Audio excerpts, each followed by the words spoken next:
So what is the mantra for this Upanishad? No, that is the Shanti mantra. But the prayer mantra is? So that is it. Om Urdhvam Pranam Unnayati Apanam Pratyagasyati Madhye Vamanam Asinam Vishve Devaha Vasate Om.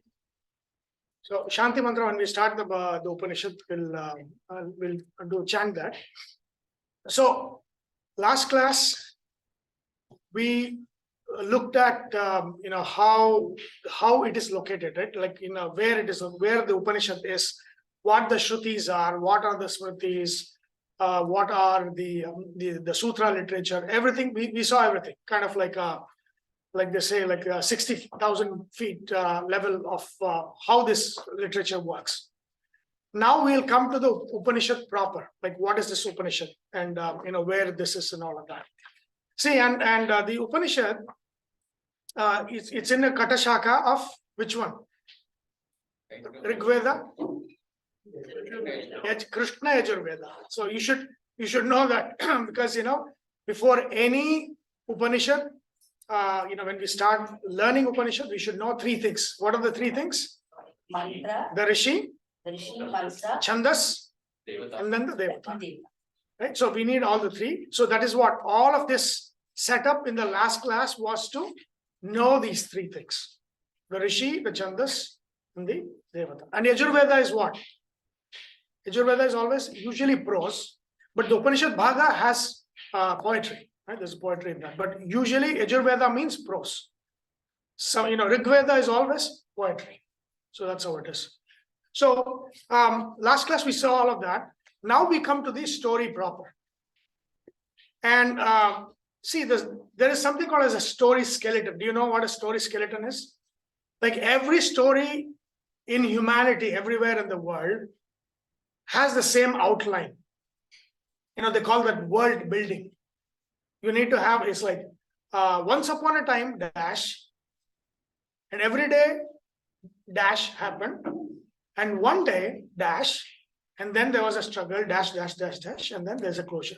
Basically, a story. Ramayana is the same thing. Mahabharata, the same thing. If you go to African stories, the same thing. Anyways, any story in the world, it's human. This is human. We understand stories, and everything is a story. And stories are the most powerful.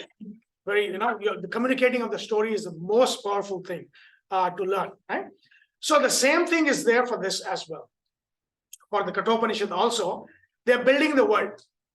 And the thing is, see, and we spoke about how the Puranas were corrupted and all of that in the last class, but that was not the full story, right? So Puranas are still very useful. Puranas and Puranas will actually tell you the story. What's called as the knowledge caps. See, the same incident is captured in many Puranas, in Samhitas and all of Aranyaka Bhagas and all of that. But if it was the same thing, what is the usefulness of, like, for example, this incident, Nachiketa and Uddalaka's incident, is, of course, Katopanishad is fully that. It is in the Taittiriya Samhita. It is in the Mahabharata. It is in some of the Puranas. Why the same story everywhere? What do you think is the reason for that? Why do you think the same story? And I'm just giving you one instance. Every Purana repeats a lot of stories, but they're not the same story.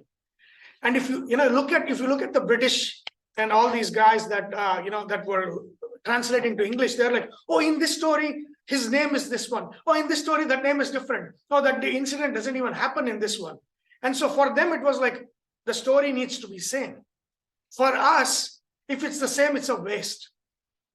If I can read a story in Mahabharata, why should it be in the Vishnu Purana? It's a waste. And so, no part of a story when it occurs in different literature is the same. What will make the story interesting? Keep the thematic elements the same. No. It's not about interesting. Yeah. It's about that story is. Do any of you know this Japanese like a movie director called Akira Kurosawa? Do you know Kurosawa? Yeah. What is his speciality? Do you know what his speciality is? I mean, he got Oscar and all of that. Like he was a legend. Like Satyajit Ray, right? He was like a legend. Rasas, you capture all the rasas. No. There was a very special thing that he used to do. See, when you're watching a movie, right, and then you actually watch the scene, you're seeing it through the director's eyes. So the director is telling, oh, this incident happened and this is how it happened, right? But what this Kurosawa would do is, he would not show the incident. He would show the reaction in the eyes of the characters. So 5 characters would have seen that incident. Nobody, he would not show that incident in the movie, but he would show what Bhavesh saw, what Sunil saw, and what like 5 people saw, without actually showing you the incident. So Bhavesh is like, oh, this is amazing thing happened. And then, that's his reaction. But then when it comes to me, oh, what a nightmare, right? So he's capturing like it's the same story. One guy is saying it's like an amazing thing. The other guy is saying it's a nightmare. Other guy is saying, nothing much there. So he's showing all of these. So what he did was not show the director's eye, but show the character's eyes, right? And it's kind of different perspective, 5 or 6 perspectives, without showing, so that the audience will actually make up what probably would have happened. That is exactly how the Puranas are. Capturing different perceptual realities. It is capturing different perspectives, different knowledge gaps. The story is not full. See, the Katopanishad story, what is given here is incomplete. Taittiriya Samhita has a different kind of perspective. It adds more details, right? And then some other parts, like in the Mahabharata, it's completely different. Uddalaka went for a bath in the river and he forgot, the tumbler there. And then he sent Nachiketa to go bring the tumbler. And then, it went in the river and, and then he got very angry. So that incident is not there in either the Taittiriya Samhita or in the Katopanishad. It is not there. So there is a gap in the story, right? Sometimes different names are given. And so when it was like, what's his name? William Jones, whoever that translated these Puranas and all of that, they're like, oh, they're calling one name here, they're calling other name here. That was the whole point. Right? If it's the same copy and having that in 2 different literature is useless. So what you are doing is, whenever you are seeing the same stories in different Puranas and different Samhitas and all of that, it is different perspectives. Sometimes, see, time is cyclical.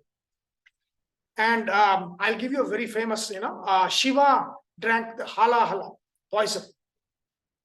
Everywhere you'll find Bhagavata, the same story is there. But if you go to Rig Veda, there's a sukta called Keshi Sukta, in which, Shiva is with Pranadeva. Pranadeva actually drinks hala, dilutes it, and I think it says Pashane, and with a stone, he breaks the Visha, and he gives the diluted portion to Shiva. So that you will not see in any Puranas. Bhagavata is not there in any of the Puranas. That story that when Shiva drank it, it was diluted and not the full poison. It's not there. But it is captured in the Rig Veda, the Keshi Sukta. You can go and see the Keshi Sukta. In the Keshi Sukta, it says, oh, Rudra drank this poison, which was diluted by prana. But it's called Keshi in that instance. So now you're like, okay, but Samudra Mantana. But Samudra Mantana is not one. In this Manvantara, there's one Samudra Mantana. In the previous Mantara, in the Manvantara, there was another Samudra Mantana. So if there is a story variation, is it because it was 2 different incidents that have been reported? Is it 2 different cycles? So just think of this. It's not a linear progression of history. It's a cyclical. These things have happened again and again. Not the same characters, not the same way, but the same, roughly the same kind of incidents. But there is a variation. So the Brahma Sutra says, whenever you see the variation, you have to use the tools Tatparya Linga is what it's called, to make sure whether the variation is because it's two different incidents in the two different time. Is it in a different Manvantara? It's in a different cycle, in a different Kalpa. That is what explains the differences. There is no contradiction between these stories in all of these different Puranas. And some of these stories are complementary. That means this is talking about when he came through the door, what happened. Then there is another story that will say what happened before he came through the door. So when you look at all the literature, then you will get the full story.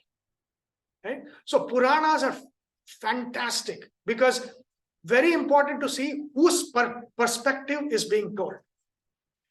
And if you literally take Puranas and read Puranas, then you'll forget, you'll miss the whole point, because sometimes it will be from a perspective or a point of view of a villain, which you're not supposed to take.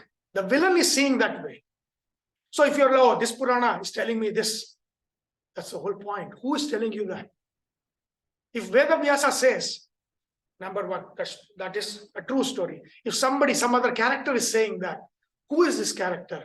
What is his intention? Right? The context, defines the story's truth than just the words. So you have to take into consideration all of these things before you interpret these stories. That's very important, right? And so I said there's a lot of corruption because the scribes put their own versions and all of that, which is all true. But then when you use all the Tatparya Lingas, and especially in the Puranas, the most uncorrupted of all the Puranas is Bhagavata Purana. Because Bhagavata is the only Purana that has a tradition. If you look at, the Bhagavata tradition, a lot of commentaries are there in the Bhagavata. So the different copies of Bhagavata that you find in different parts of the country, the variations are very less. So Bhagavata is the least corrupted Purana. So then you can compare the stories that occur in the Bhagavata, because Bhagavata has a tradition, and then look at what has happened, and then you can kind of mix and match, and you'll find out what the true story is. Right? That's how you understand these stories.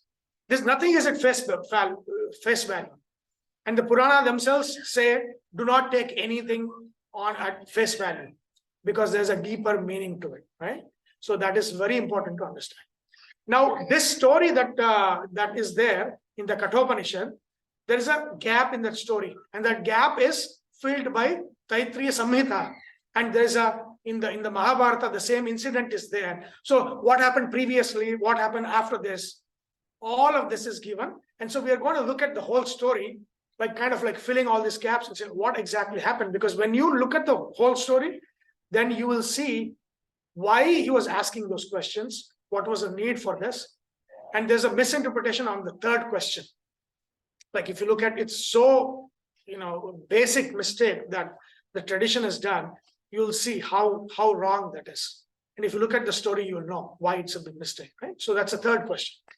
So now we will get into the Upanishad, and before that, let's chant the Shanti mantra. So repeat after me. Om Sahana Bhavatu Sahanau Bhunaktu Sahaviryam Karavavahai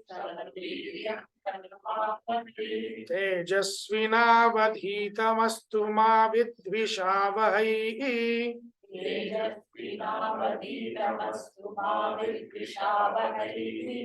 Om Shanti Shanti Shanti.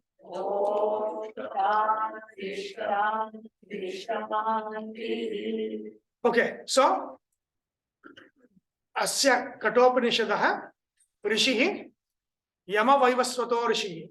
Right? Yama is Rishi, Nachiketa is also Rishi, Katha is also Rishi, Vaishampayana is also Rishi. The Moola Rishi is Hayagriva. Hayagriva is the Moola Rishi of all the Vedic literature. And then for this one, Yama is the Rishi. Yama and Nachiketa. Yama is the main Rishi. Okay. Chandas. Anushtup, Trishtup, Jagati, and Prose. So all of these are there. Anushtup, Trishtup. Anushtup is one. So you should say Chandaha, Chandamsi, Yathasthana. That means you have to see the number of letters and then what the Chandas is for the poetical part of it, right? Chandas. And the Devata is what? Vamana. Rupi Paramatma Devata. So Rishi, Chandas, Devata. Okay. Now the story. So it starts with the story. So once upon a time dash, right? That's the skeleton of the story. Here it says, Om Atha Katopanishad. Here. Om Ushan Havai Vajashravasah Sarva Vedasam Dadau Tasyaha Nachiketa Nama Putra Asa. So it is building the story. It says Vajashravasah. That means Vajashravas was a great rishi. And from the word itself, with the name, see, in the olden times, our names are accidental. Has nothing to do with me. You know, you'll say Satya Prakash is the name, but he's always lying. Right? There's no Satya in him, right? So our name and what we are has no connection. It is just a given thing. That's it. But in the ancient rishis, the name meant etymologically what they were. Right? It's like if mine, like Sunila means what is Sunila? Neela Varana, right? Sunila, which is like Krishna, had nothing to do with me. What is this Neeli, right? Nothing. So the same way. So etymologically, what is Vajashravas? What is Shravas? What does Shravas mean? Shravas means Kirti. In Sanskrit, Kirti means what we call as name, fame, right? Name recognition. Your great name, which means Kirti. So Shravas means Kirti, whose name was very famous. For what? Vaja. So Vaja stands for both Annam, Vaja, and then Vada, Vaja. That means he was very famous for Annadana and Jnanadana, both. So there was a Vaja Shravas, yes. You said Shravas was Kirti. Is Shraya Kirti or Shravana Kirti? Shravas. Shravas means Kirti. That means it's Shreyas? Shreyas is, you'll see what Shreyas and Prayas, Yama himself will define that. So Shravas means Kirti. Basically, name, that his name was well heard, or is a big name, it was a big name kind of thing. So it was big name for what? For Annadana. And then because every day they were doing yajna, there's in the olden times, there's what we call as the Vaishvadeva. That means before they would eat, they would do the all the yajna karma in the morning, and then they would bhuta yajna, manusha yajna to others before, and the devas before they, pancha yajna, the concept of pancha yajna that I've explained. So they would feed others before they partake food, right? That's the thing. So he was very famous. That means every day that was happening, in his household and all of that. So Vajashravas is teachings. So all, the learning was daily happening. And so that is also Vajashravas.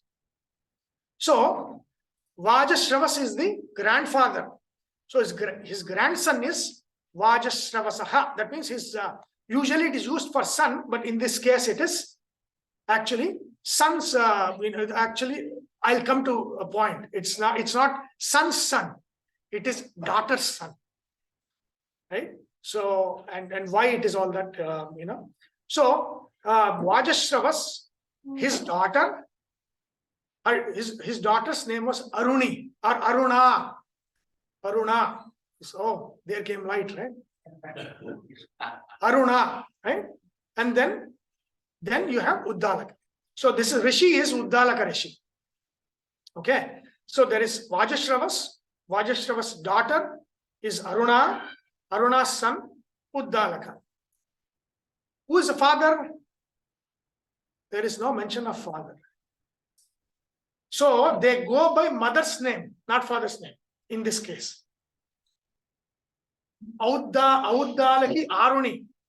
Right? So you said, they were not, what did you say last time? I said, I'll come to it, right? They were not let to learn, right? No. Uddalaka, the son of Aruna, who is his mother.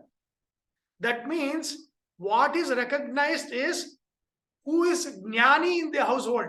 Others they don't remember. If the mother is a Jnani, mother's name is there. If father is a Jnani, father's name is there. So they always recognize who is that great person in the family, that person's son. that person's grandson or that person's granddaughter or whatever it is. So it's in Uddalaka, the son, like later on, they'll say Uddalaki Aruni. So Aruna's son, and Aruna is the daughter of Vajashravas. Right? So the recognition is given to who has knowledge. If it's mother, the family goes by the mother's name. If it's father, the family goes by the father's name. Or the recognition, not the last name, but the recognition goes by the mother's name. And in this case, Uddalaka was recognized by his mother's name because his mother was famous. Aruna. Father, nobody knows. There is no mention of father's name in any of the literature. Uddalaka's, who's Uddalaka father? Nobody knows. Who's Uddalaka's mother? Aruna. They know that. Right? So that is an amazing thing that happened. No, there is a single mom also. That story is a Satyakama. Right? Satyakama story is there. That is all fantastic because my mother doesn't know the father's name. Mother is a maid. She doesn't know who the father is. Story, right? No. This one, Jabali, I think it's Jabali. Who's Satyakama Jabali, I think. Jabala. So he goes to his mother, Jabala, and then he goes to a rishi ashrama to get knowledge. And rishi says, "What is your lineage? I want to know your lineage." Then he says, "I only know my mother's name, my mother's lineage. I don't know my father's name." And no. First he says, I'll go and ask. And then the mother says, "I don't know your father's name. I don't know who you are born to." And so he'll go exactly tell, this story. My mother doesn't know my father's name. So I go by Jabala, my mother's name. And the Rishi says, "You have the Satya in you. Therefore, you have the right lineage. So you are fit to learn from me." And so they take it. So that's a huge portion, Satyakama. So Satyakama story is there. So it is always, if it's mother, it's mother's name. It's father, it's father's name. Right? So, whoever is famous. So Uddalaka was also called Aruni. Aruna's son. Aruna's son. Then why did it become Aruni? Why is it not Aruna? Aruna's son, Aruni. His son, her son. It's not Aruna. It is Aruni. Aruna is her name. Aruni is the son of him. So that is that is how they are recognized by whether it's a male or a female. No. Who is that? The knowledge. Who has the knowledge? Who is learned? Father, probably nothing. Mother was the most knowledgeable. So they all went by mother's name. Right? And who is this? So Uddalaka, where do you recognize this name? Who is Rishi Uddalaka? He comes in another Upanishad of the Samaveda. Who's Uddalaka? Uddalaka. No, Uddalaka, Shvetaketu Uddalaka. In Chandogya Upanishad, Tattvamasi. Sa Atma Tattvamasi Shvetaketu. Who is that Rishi there? Uddalaka Rishi. So Uddalaka Rishi, who is the grandson of Vajashravas, who is the son of Aruna, had two sons himself. The older one was Shvetaketu. The younger one was Nachiketa. So this Chandogya conversation. The Shvetaketu conversation is Chandogya. And the story goes on. If you pull that story from the other parts, from the Mahabharata and the Puranas, the story says, see, if you look at the names, right? Shvetaketu is like, the purity. Nachiketa means what? Means useless person. Nachiketa, that means doesn't do anything. He was like that. Nachiketa means he who does not do anything.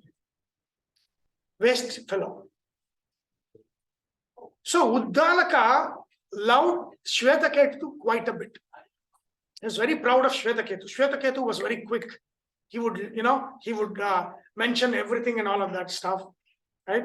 And then he was sent to Gurukula for 12 years in Chandogya Upanishad.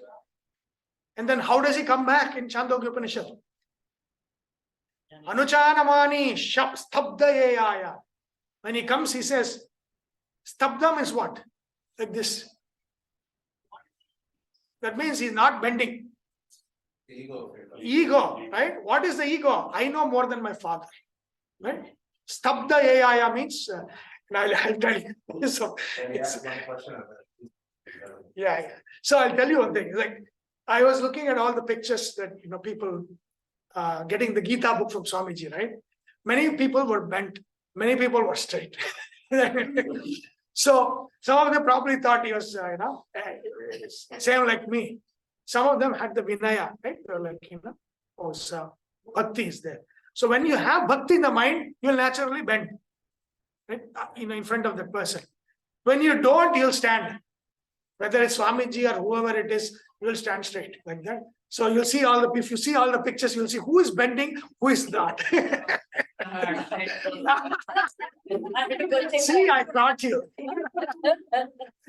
So yeah, so stabda yaya means But Sunil, that can be at the time of taking the pictures. I must have bent and then when I did not stand. Which is true, right? So that's part of the picture. So there's a gap, right? So that you fill up the gap. What's form versus surrendering to the knowledge, the two different things. Is what? One to surrender to the knowledge of teaching, not to the activity of the form. Nobody said person means person, form plus knowledge, right? I mean, it's not just body, it's a body with knowledge, right? So it's bhakti. Bhakti means somebody who's beyond us is bhakti. Vatsalya means love itself is three kinds. What is three kinds? Bhakti is the love we show to people who are greater than us. The same love when you show it to who are younger than us, less, it's Vatsalya. Sneha is same peer to peer, or prema, right? So that's Spiritual knowledge or other knowledge. bhakti, anything, right? So you come to the clinic, you're a friend.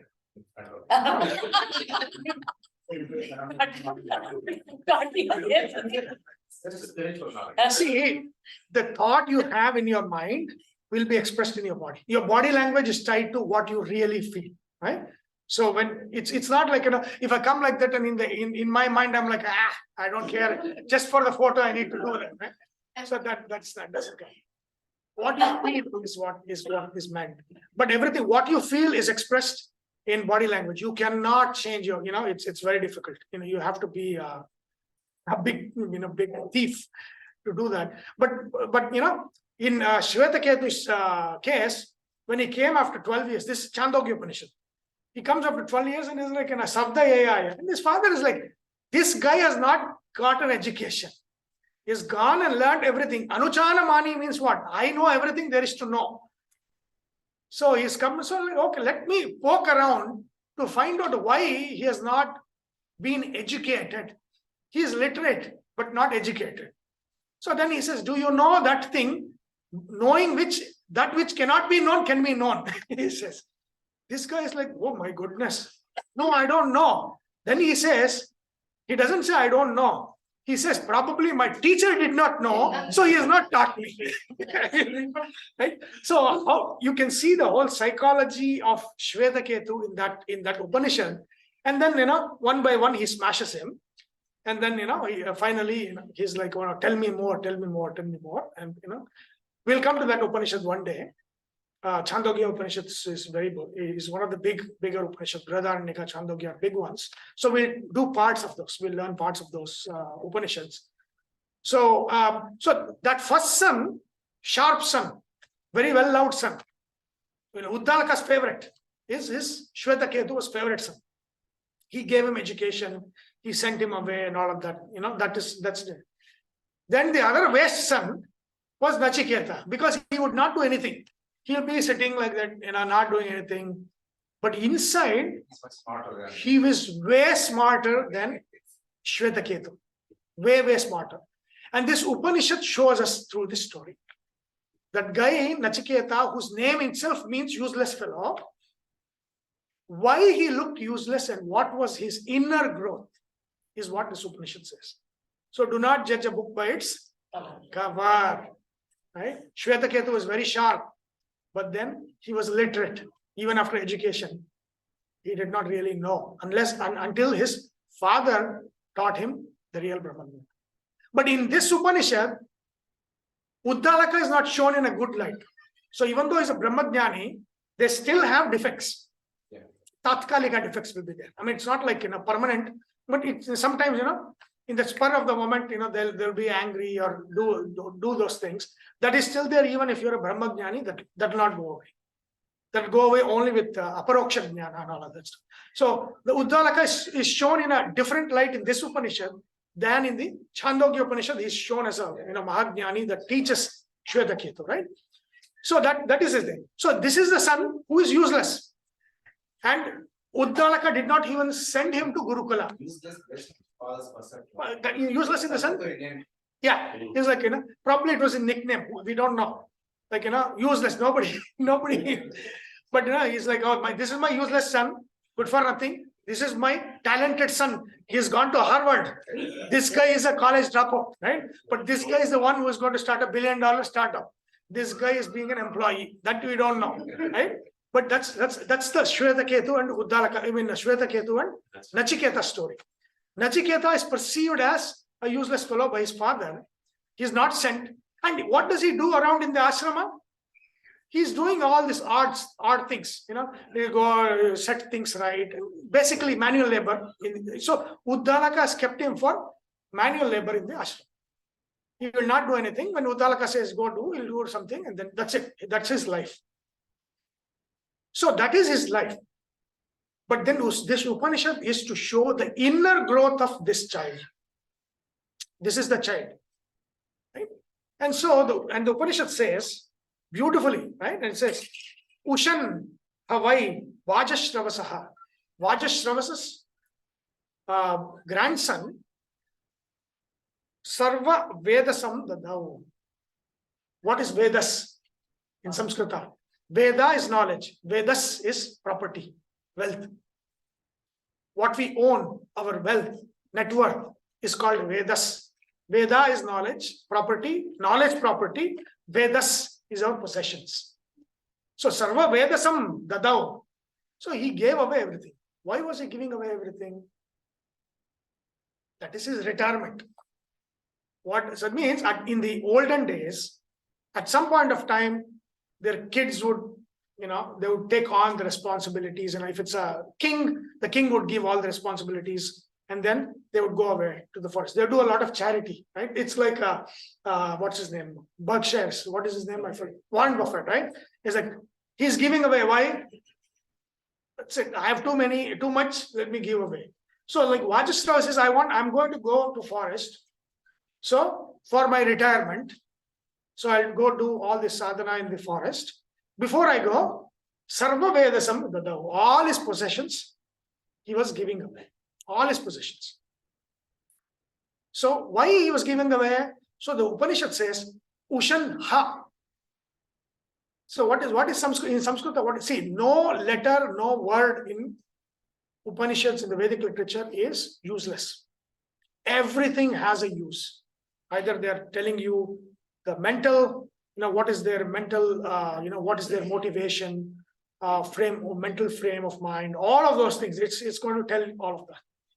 So in Samskrita, whenever I say in Samskrita, that means what? The Samskrita is a knowledge of nature. It's the language of nature. It's like what is built in human. When do we say ha? When you're texting somebody and you say ha ha, what is it? H-A-H-A. What is that? So when it's ha ha, it's a joke. Even in Samskrita, it's a joke, right? Ha is pain. Ha is pleasure. So there are 3 to 4 variations of hakara. It can be comedy. It can be pain. It can be pleasure. Everything is expressed in ha, hakara. Here, ha is what? Surprise. He's giving away everything. Ushan ha means such a great Rishi. Look at him. Ushan, desiring something, he's giving away everything. It says. Ushan ha. That means what is he desiring? He's desiring to go to Swargaloka. He's doing all of this. Why? He's desiring to go to Swargaloka. Ushan ha. Why? Really? Desiring. It's so surprising, such a great Rishi, desiring to go to Swargaloka, giving away Sarva Vedasam Dadau. He is giving away all his possessions. Ushan, that means there is a lot of desire. I need this, right? That Ushan Havai Vajasravasaha Sarva Vedasam Dadau. Now Sarva Vedasam Dadau means, you have to do spring cleaning also. There is things that you don't want, things that you want. The other Purana says things that he wanted were useful. He gave away to his relatives. Things that were useless, he was giving away. That is the situation that the son is seeing that, right? So then what is the Upanishad saying? Tasyaha, right? Nachiketa nama putra asa. What a surprise to such a rishi with so much desire. He had a son by the name of Nachiketa. What a surprise. That means look at his inner growth and look at this father that is doing this. Tasyaha Nachiketa nama putra asa. He had a son by the name of Nachiketa, which basically means he didn't do anything. He's a useless dead weight in the house, was doing only manual labor around the ashrama. He had a son, Nachiketa. It's saying, Upanishad is saying. So what perspective is this? This is the Upanishad perspective. The Upanishad is giving you the perspective. This is what is happening. The Upanishad is saying this is a surprise that such a Uddalaka Rishi had such a son, right? So that is, it's setting up the situation for the story. Then it is also saying, Tamha Kumaram Santam Dakshinasu Niyamanasu Shraddha Vivesha Somanyata. So now what is happening? Sarva Vedasam Tadau. Like I said, he has given all the good things away to his key people, his relatives. Now what is left is all useless. So what he is seeing, what is the situation now? Like I said, once upon a time dash, every day dash, one day dash. This is one day dash. So one day what happened? As he was giving away over multiple, not one day, right? I mean, it's like multiple days. But one day he was giving away this. When his son saw this, that is the situation he has built, right? That's the scene. Now he says, Tamha Kumaram Santam, that Nachiketa, what a surprise that this Rishi has such a great son. One day, Kumaram Santam, that means when he was still Kumara. What is Kumara? Kumara is what? It's not a yuva. Kumara is a boy before hitting puberty. So 8 to 10 years, like say, usually they say Dashavarsha, right? 10 years old. Before he has hit the puberty, when he hits the puberty, he becomes a yuva, right? So Kumaram Santam, even when he was a small boy, Dakshinasu Niyamanasu, they were taking away the Dakshina. That means he was Sarvasva Dakshina is the Homa that he was doing, the Yajna, where you give away everything of yours. There's nothing left. You'll go empty-handed into the forest. That was what he was doing. But then what was he doing now? Dakshinasu Niyamanasu. When all the people were taking away all the Dakshina, all the things that he had, that he was giving away to everybody, Dakshinasu Niyamanasu, as they were taking that, Shraddha Avivesha. This 10-year-old, 8 to 10-year-old boy is watching everything that is going on. And he is like Shraddha Avivesha. A sense of righteousness or fairness entered him. That means he got that feeling. That means when we see something, we get the feeling, not something bad is going on here. It's not right, right? When we have that feeling, something not right is going on. That is what Shraddha Avivesha means. He had that sense arise in him.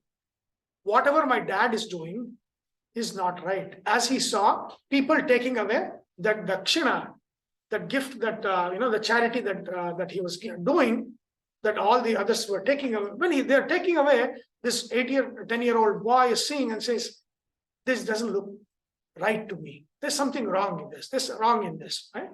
So then, what he's thinking in his mind is thinking. See, wealth in those days is what? What is Rishi's wealth? Knowledge or cows. Right? Knowledge is a wealth when what? You share more, it increases more. Right? Like the Subhashita says, right? But this is the wealth which is the wealth of cow. That was the cow. The rishis only have that wealth in the ashrama, right? So he was giving away the cows. All the good ones were already gone. So now he had the choicest of the bad ones that he was giving away in Dakshina. So what is this boy seeing? What is he seeing? This is the boy's perspective, right? This is now from the Upanishad perspective, you come to the boy's perspective.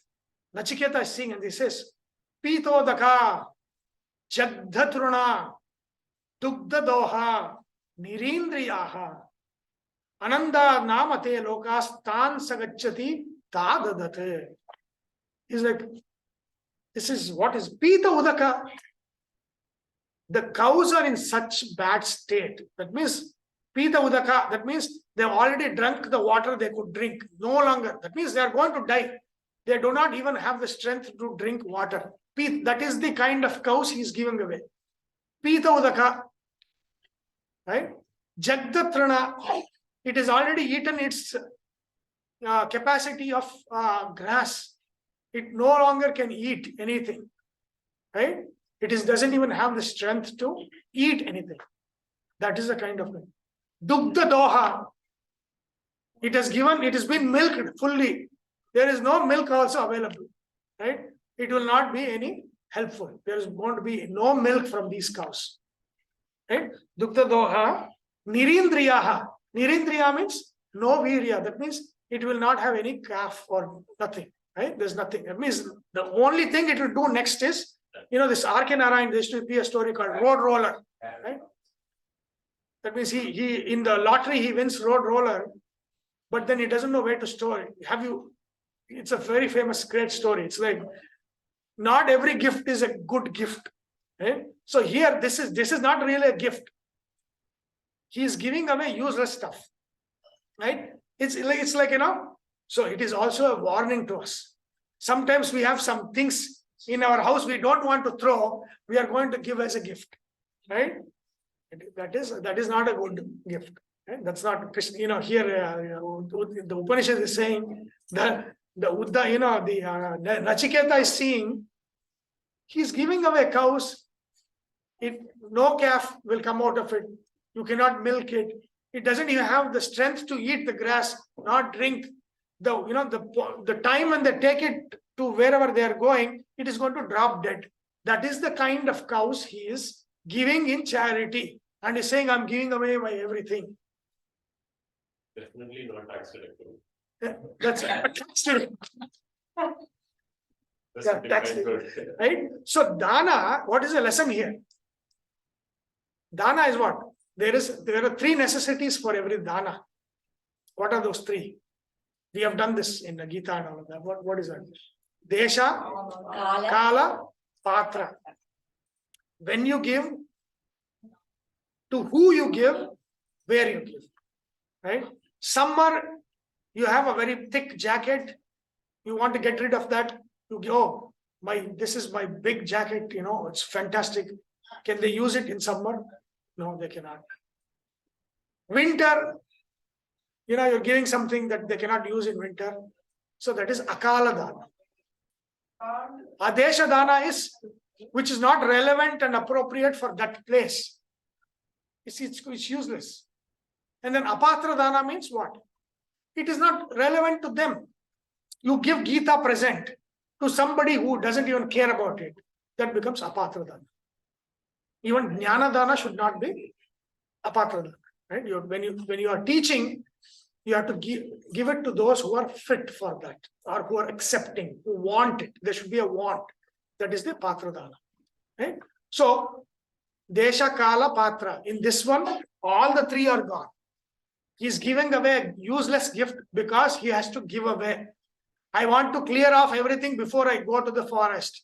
Oh, these are going to die. Okay, you take it. Oh, it's what a charity is there. Go take it. Right?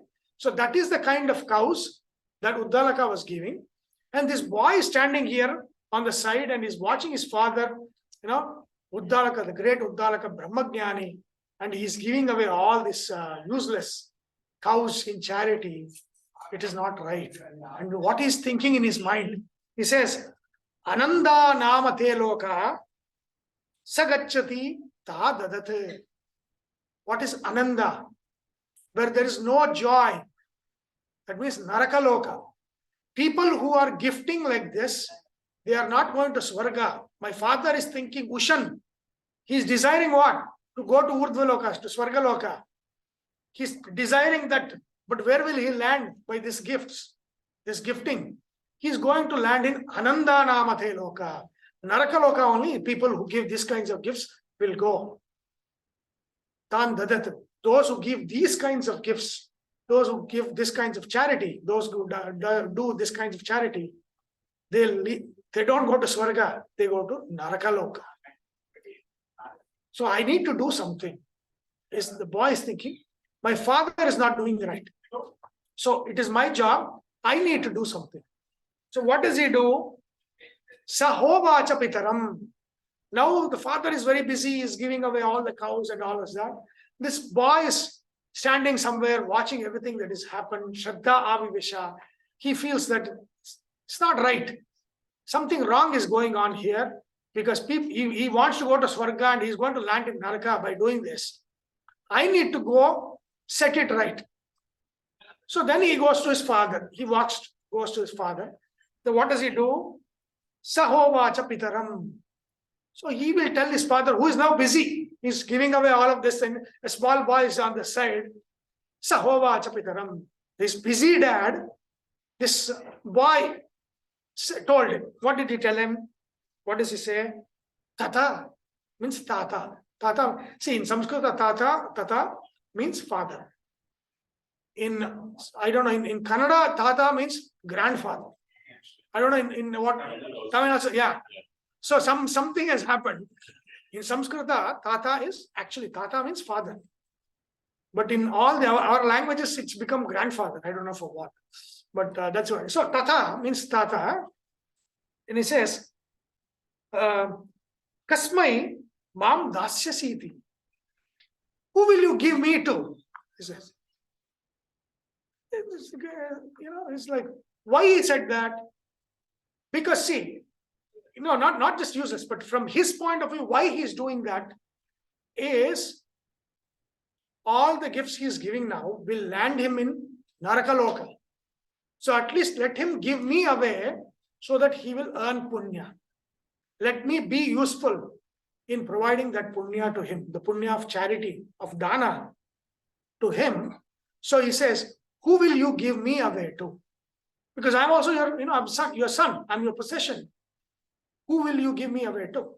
And also there's another point. Why? He's a small boy. This is a Brahmagyani. Can you say, Appa, your father, you're doing wrong. What is this? You cannot do. So what, instead of saying you are doing wrong, he's asking as a question, who will you give me away to? So that, now it's a question, it's a request. Even though it is what? With the intention that what you are doing is wrong. That is the intention of the question. But since he cannot raise it, he's saying, who will you give me away to? So those are the two intentions. One is, whoever you give me away to, I will be the useful person. Two is, I cannot ask you or tell you directly that you are doing something wrong. So he asked him in form of question. It's like some questions make you think. So it's like, oh no, this question will make him think about what he is doing. So, tamho vacha pitar. Tata kasmai mam dasyasiti. Dvitiyam, his father is busy. This boy is asking, we have had this, right? When our parents, they are busy talking to relatives, they are chatting just, by the door. One inside the house, it happened, then in the, foyer, and then you'll then outside, then near the car, all of that, right? 1 hour each, right? So they're very busy there. And then this boy is saying, father, who will you give me? He is busy. Question. Yes. So was it a practice to give away everything, including the sons? No, it was not a point. So the belongings. The bhashya is very, very clear that the giving away the son was not there, or their kids was not. This is what is called a sarvasva dakshina. So that means whatever your possessions are, you're giving away, but not your kids. So, but here he just, like, I'm anyway useless. So who will you give me away to? Is some, like, he's inserted himself in this, even though there's in the Sarvasva Dakshina, that is not there. It's like a prank question. But yeah, kind of like, yeah, like, not like that. Pending. It's like, to make sure, my father is doing something wrong. I want to make sure that he is aware of that, right? Who will you give me away? That's, Dvitiyam. So second time, see, there is no swara to this. Even though I said Dvitiyam, we don't know. There is only 2 Upanishads that have swara. That's it. All the swaras for all the other Upanishads, it is lost. We don't know. Ishavasya Upanishad has swaras. This one, Taittiriya Upanishad has swara. Only there is no swara for this. We don't know. Vidhiyam, we don't know how it is. And what is Anudakta, nothing, we don't know, right? So none of these Upanishads have any swaras other than Ishavasya Upanishad and Taittiriya Upanishad. Yeah. When you find it in text, are they all made up swaras then? For these, no, there will be no. Which text will have a swara for Katopanishad? No way, no way. Taittiriya, Ishavasya Upanishad has swara. In the text will show swara there. Markings. Now what does it say for Dvitiyam? Wrong. Yeah, there is no swara for this. Upanishad doesn't have swara. The swara is there for Ishavasya Upanishad standard and Taittiriya Upanishad standard. All of these Upanishads is there. So that's a Sahana. That is also the Shanti Mantra, because it's a Krishna Yajurveda, that it has all the swaras. Then all the Taittiriya Upanishad will have all the swaras. Katopanishad, no. So as far as I know, Katopanishad, Katashaka does not have swaras. It is lost. So, and then Dvitiyam, second time is asking, it's like, you pull the shirt, father, he is busy, he is giving away, I'm giving away my everything. Dvitiyam, third time. Now, first time is an irritation. Second time, what is this boy doing? Third time, full-fledged anger. He is now, Uddalaka is very angry. I am doing all this great karma and my son is irritating me, right? He's obstructing everything that I'm doing. So he gets very angry. So in the anger, what does he say? Tam hovacha. So to him, Uddalaka says, Mrityavetva dadamiti. In the anger, he says, you are a useless fellow. Who is like you? I'll give you to Yama. In the anger, it's not like some of the bhashyas make it sound like yes, he did. See, words of anger from the mouth of a rishi is always a curse, right? If they say something bad, but it was not, his intention was not to curse his son. The intention was, you are irritating me, get away. But instead of get away, naturally we say, even in anger, sometimes we say something, but we don't have that mahima. So nothing, our words will have nothing. That can be also interpreted as a father can never curse a child. Son. Okay, so even in the anger, if a father says something to the child, that will become a boon for the child. That way also. No, in this one, it says Shashapa in the Taittiriya. That means in the Taittiriya Samhita, that means he cursed. It became a curse. The angry words that came out of Uddalaka's mouth, basically telling him, get away, don't disturb me. And how did he say, don't disturb me? He said, I'm going to give you, who will I give you to? Don't irritate me. Go away, I'll give you to Yama. But that became a curse. So what happened? This Upanishad doesn't say. Next is saying what the boy is thinking. He told him in anger, I will give you to death. And the gap we have to fill. What happens is, he takes, he says, okay, my father has told me that I am going to be given away to death. And so he actually gives up his life and goes to death. So the Taittiriya Samhita, it says, no, he actually dies. He dies and goes to Yamaloka. So before death, before he dies, I mean, this is, he's a Brahmagyani, right? He's a small boy. So he can die when he wants to. So he's like, I want to give up this physical frame, and then to make my father's words true, let me go to Yamaloka. But when he goes there, he knows that he will come back. But to make it true, he'll go to the Yamaloka. Now what he says, before that, in his mind he's saying, even this is useless, is what he's thinking. Why? Because he says, Bahunam emi prathamo, Bahunam emi madhyamaha, kim svedyamasya kartavyam yanmayadya karishyati. Even this is giving away is useless. My father could have given me to somebody for who I would have been useful. Kim svedyamasya kartavyam, what kind of job? Yama has so many servants. Yama has Bhrutyas, right? Yama Bhrutyas. Yama doesn't need another one. He says, Bahunam emi pratamaha. So two interpretations are there. So in one interpretation, this is a Raghavendra Khandartha. So Bahunam emi pratama means there are many people that are going to die after me. Among that group, I am going as the first one. Bahunam emi madhyamaha. That means there are so many people that are already dead. Among them, I'm going as a middle. That means there are people going to die after me. There are people who died before me. For the people who are going to die after me, I'll be the prathama. For the people who have died before me and died, are going to die after me, I'll be madhyama. So I'm going. So many people are going to Yama. Are they useful to Yama? No. There's nobody is useful to Yama. So bahunam emi pratamaha, bahunam emi madhyamaha, kim svidyamasya kartavyam yan maya adhya karishyati. What Yama's job is there that he would need me to do? Nothing. Kim svid means no. What really is there means nothing is there. So even this charity that sending me to Yama is useless because Yana doesn't need me. Apatradana. If you have 100 servants and you send 101, it's not a useful gift. Right? A gift is what? What you lack that I can give. That is an impactful gift. Right? It's not an impactful gift because it's an ocean of servants. I am one of them.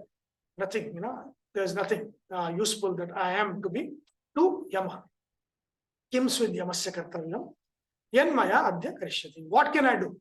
Nothing. Then he says to himself, beautiful, this is amazing, right?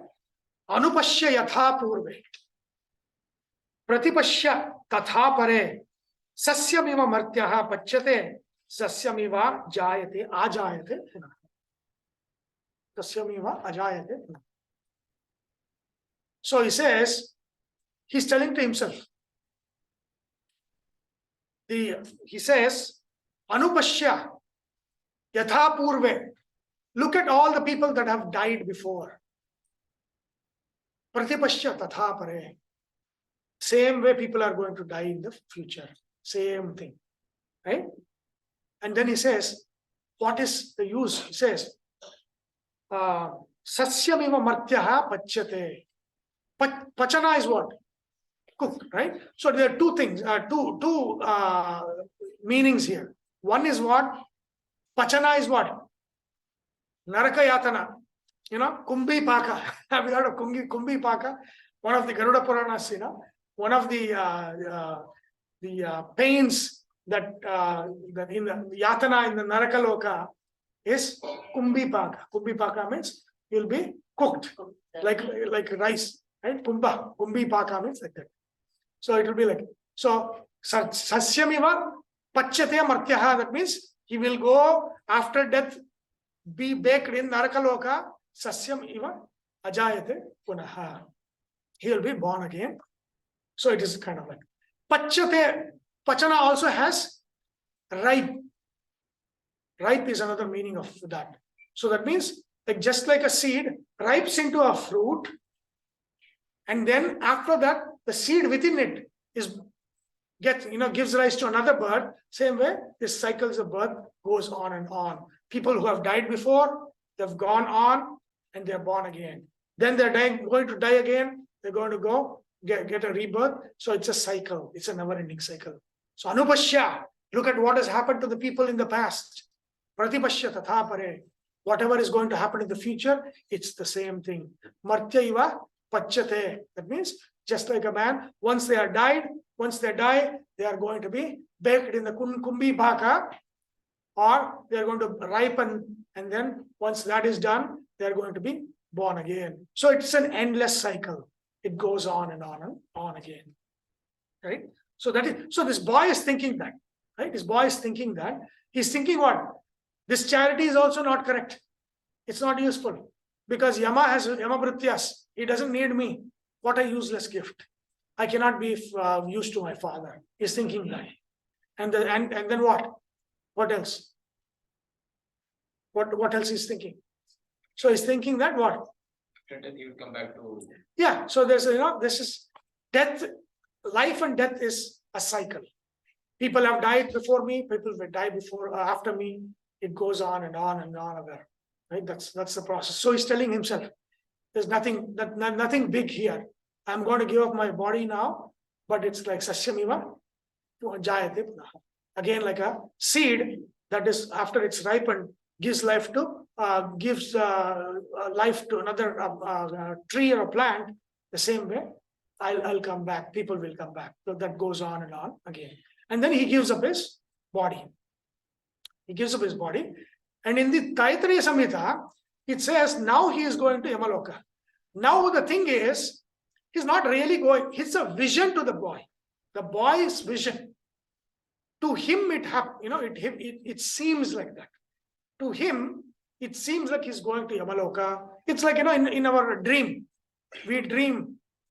We can dream that 1 year has passed, but then it will be like 10 minutes in our dream, right? So like for him, he's walking, and then it says in the Taittiriya Samhita, Vagdevi comes to him and says, when you go, Yama will not be there. I mean, Yama will be in Yamaloka, where will he go?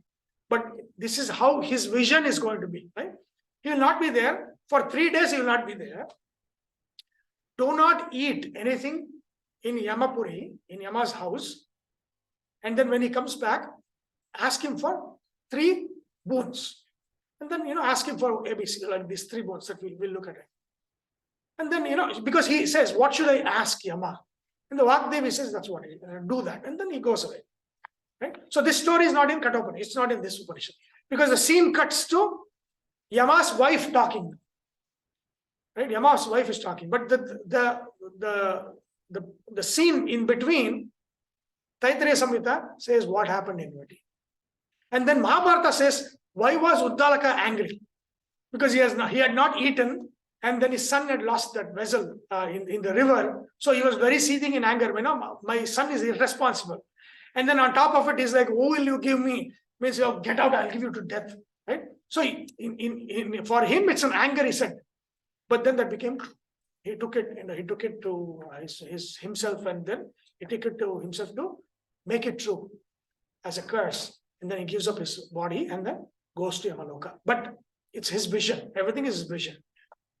So Vagdevi has told him, do not eat in Yama's house.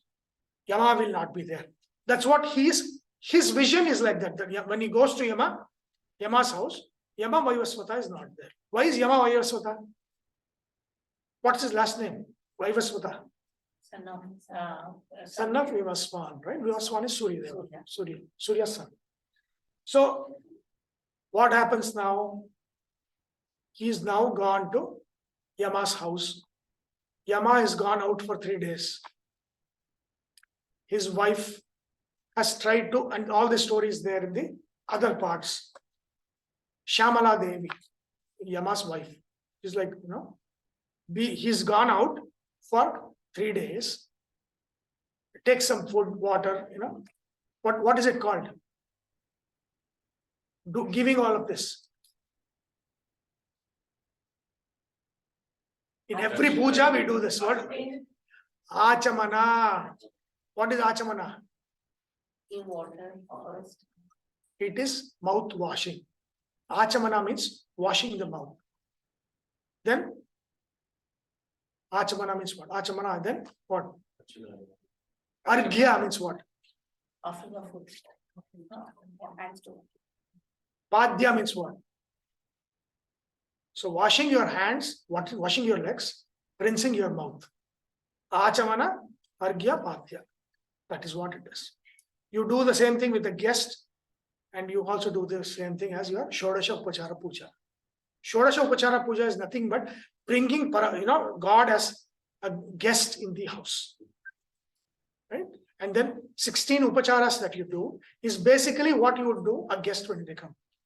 Right? Oh, you come from a long journey. Wash your hands and legs. Mouth, hands and legs. It's not just hands and legs, it's mouth, hands and legs.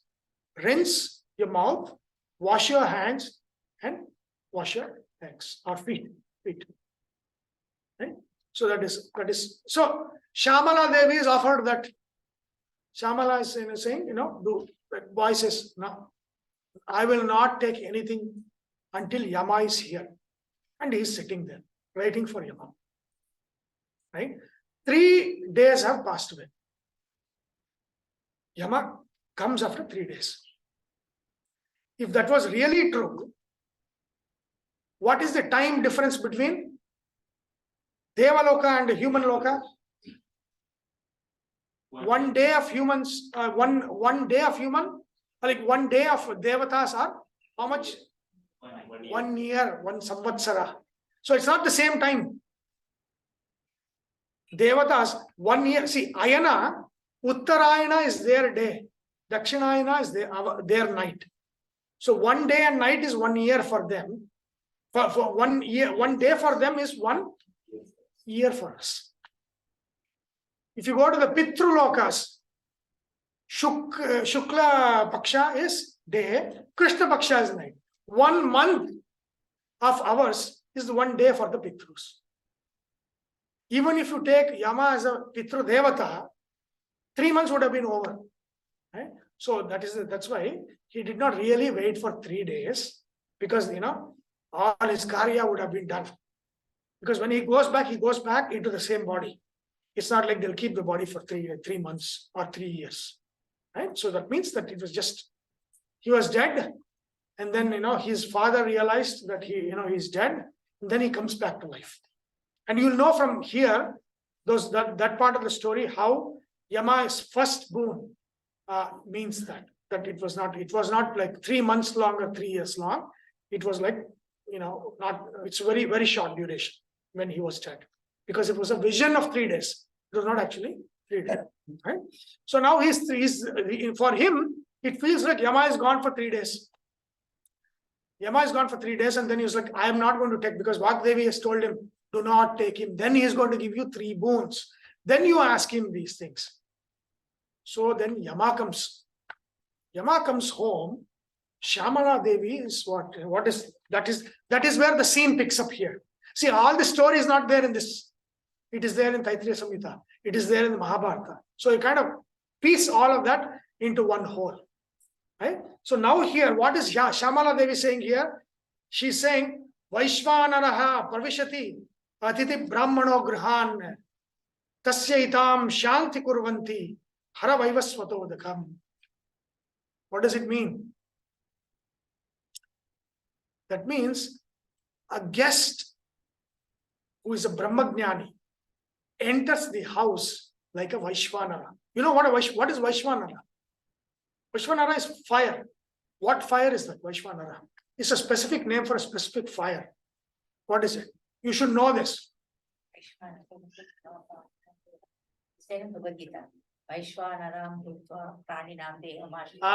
Digestive fire. The digestive fire is Vaishvanara. Jataragni. That is called Vaishvanaragni.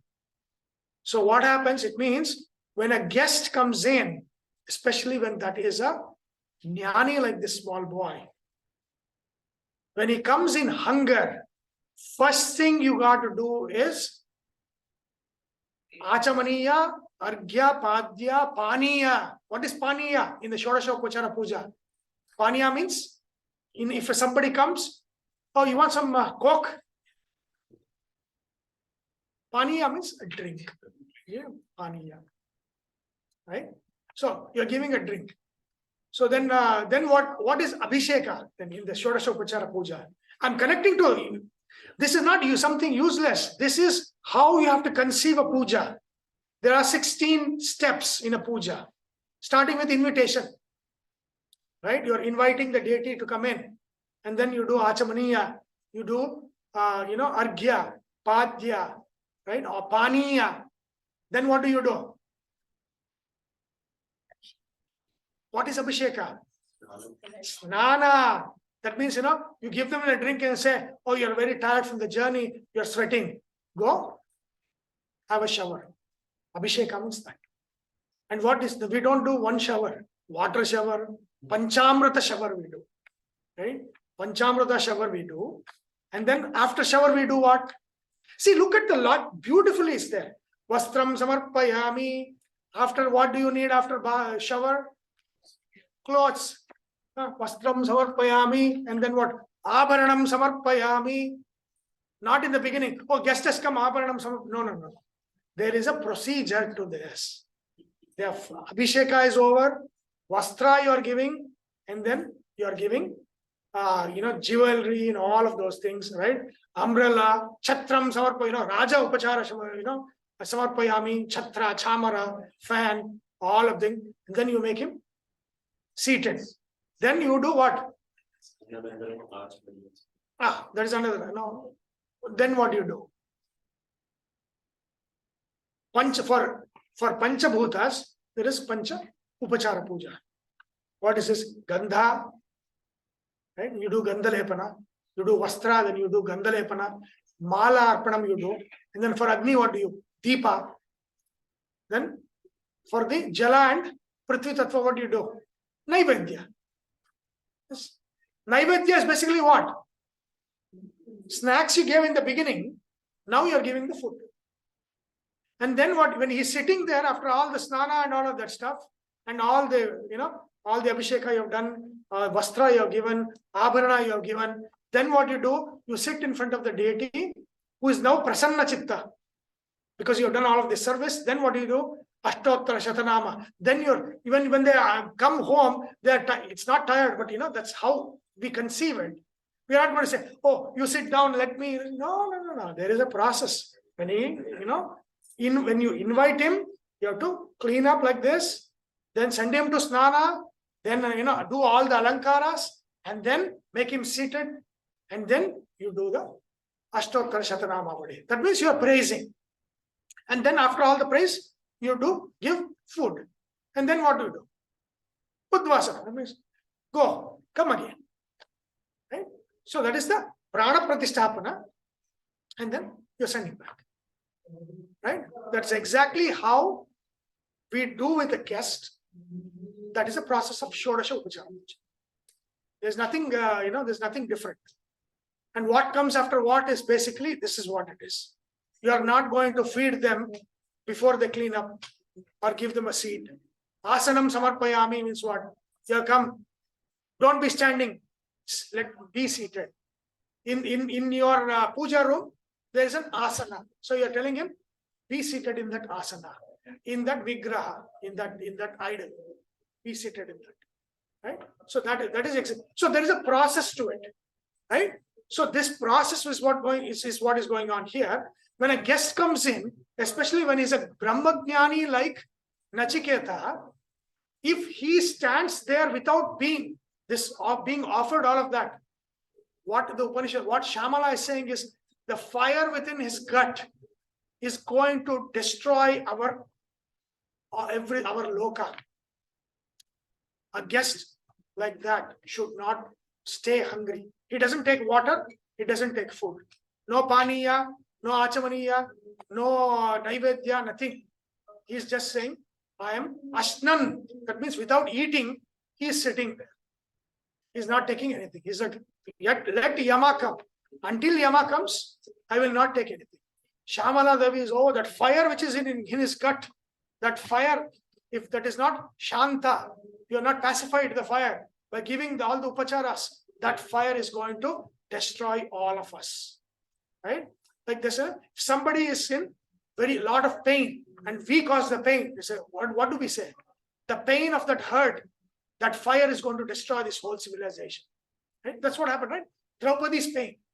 Draupadi's pain was the fire that destroyed all of the Kauravas. Right? So it is all kind of conceived as a fire, a destructive fire. So the Jataragni is a destructive fire. Vaishnavaragni, Vaishvanara Agni is the destructive fire of a Atithi. Yes. Uddalaka invites his son as a Nachiketa. He knows he is a Brahmajnani. She is not a Manushya, right? She is Yama's wife. Of course, they know who he is, right? So they know. Uddalaka doesn't. People didn't know. We judge by behavior. They can, they see inside, right? They know who it is, right? So that is what has happened, right? Now, see, in our traditions, we have Matru Devo Bhava, we have Pitru Devo Bhava, we have Acharya Devo Bhava. What is this Atithi Devo? I understand Mata Pita, right? Mata, they have given birth to, they have taken care of us. Mata Pita, they need to be treated with honor and respect. Guru has given knowledge, right? We are all born twice. We are, in Sanskrit, Dvija. What is Dvija? Dvija doesn't mean Brahmana. Brahmana means, what is a Dvija? Means one who has two births. Even in Christianity, they say, well, born again Christian. First birth, even animals have. The second birth is the birth in knowledge. When you have education, like graduation is that birth. Like when you are educated, that is a Jnana Janma. One is just the body, Sharira Janma. That is the first birth. Dvija is when, after finishing education, when your Jnana Chakshus opens up, that is your second birth. Right? So that is, so what, why was it? I have a question. This is my own interpretation, okay? I just want to check if it is correct, okay? I consider myself a Dvija, okay? Twice born. Why? Because earlier I was Premlata Vijayan. I was my father's daughter. Okay? Yes. There I learned something. So that life is over. The day my father handed me over to Krishna, the day I became Premlata Krishna, I was born again. I was born, and now I'm getting a new knowledge. And so is that considered?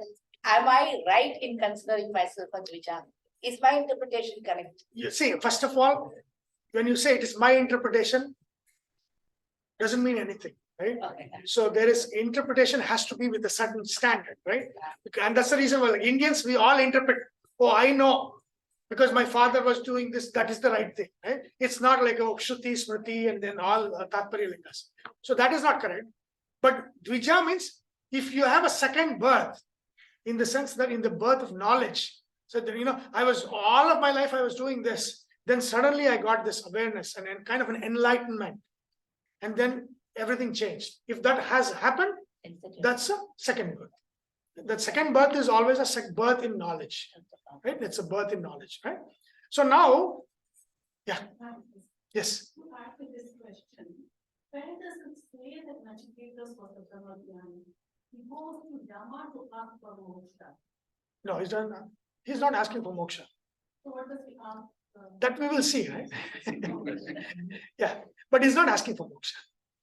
Because it asks for the Yama tells him to go back and live a life. He says, I'll give you a lot of things. Correct.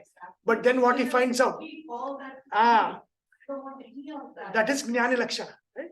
So Yama is testing him, but he knows he's a big soul. He's a big jiva, right? Because he is like, I'm here for something much bigger than Shvabhava Martyasya, right? He's saying, whatever you are giving me, one day you're going to take it away. I don't want that. And then Yama says, what a great jnani you are. Because everybody has two choices, right? That's the second chapter. That's the next adhyaya.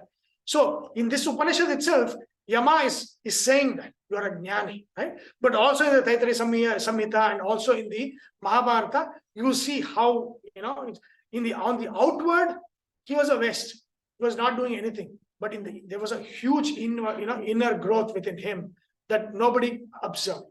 So that's, Should be considered like adhikari, but not a jnani. he's a jnani, right? Without, yeah. He's a, yeah. See, adhikara, jnana adhikara is a fitness for a certain knowledge, right? But he's already jnani because of the choices he makes when Yama asks him those questions, right? So that is, it already shows that he already has those knowledge. So he's and then also the Taittiriya Samhita, Mahabharata confirmed that what you know, he's a big jnani but even though he's a small boy, he's a big jnani, right? So now yeah, we were talking about, yes.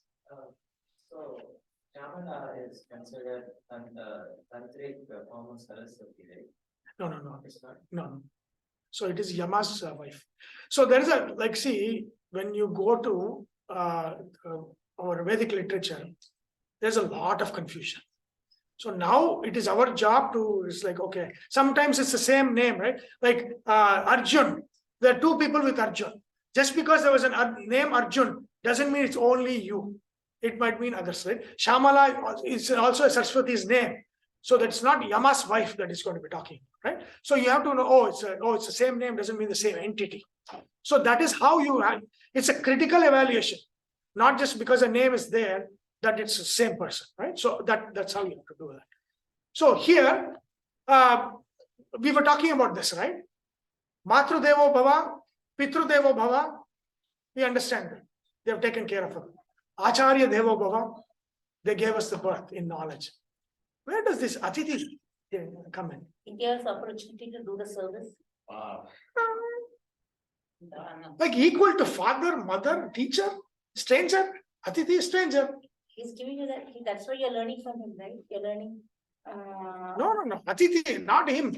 Atithi means what? What is Atithi means? With who comes without date.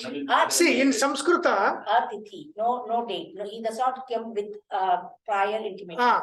in Samskrita, there are two kinds of guests. Invited guests, uninvited guests. See, in Atithi Abhyagata Nam. Abhyagata means when I invite you and you come home, you are Abhyagata, you are not Atithi. Because I'm expecting you. I've invited you, you are no longer Atithi. You are expected to be there. That's Abhyagata. Atithi means you have not invited, they show up. That is Atithi. That is the true definition. It's not, Atithi is not a guest. Atithi is a stranger who is uninvited, not invited. Invited are called Abhyagata. Abhyagata means you already invited them, you're expecting them, they are coming. Right? So a true Atithi is what? A stranger that you are not expected, you are not invited, they just happen to pass by or come by. That is Atithi. Right? Now, how is it equal to father, mother, teacher? For many, many years I was wondering. It doesn't make sense. Matra Devo Bhava is fine. Pitra Devo Bhava is fine. Acharya Devo Bhava is fine. Where this, it's like, when you are doing the swaras in a keyboard, suddenly you go out of key. Tang, tang, tang, tang. Atithi Devo Bhava. Why Atithi? Why stranger? Well, that is the ultimate God. That is the person who that is that God that we are actually he has come with some purpose. And he has been sent, God sent, and that's why you have to consider him as a God. And if you don't consider, if you are not trained to consider that person as a God, even if you see a God passing by, or even if you see an Acharya passing by, you will not be able to catch him. You will not be able to know. You will not know that you are not trained to respect something that is coming to you. No, this is forced interpretation, right? Okay. Because Atithi Devo Bhava, I have to make up some reason to. Isha Vasha, you consider everything as divine. Everything. As No, divine. not divine. Everything has divine in it. Everything is not divine, right? Everything has divine in it. Isha Avasya. There's an Isha who's in everything. But stranger, how is this Atithi same as Mata, Pita and Guru? Because Atithi Paramo Dharma, so it is done. That is all you are showing. That book is saying, this. I'm not saying that. I'm saying from here. Do you feel it? Yes, I feel. No, I did not feel it for many, many years. I was like, no, it isn't. The chance. Just because somebody is passing by, how are they equal to, Mata, Pita and Guru? No. Uninvited guest, yeah. East India Company, Atiti Deva Bhava. Maybe they would have considered that also. Right? So, yeah, right? So, how is Atiti Deva Bhava?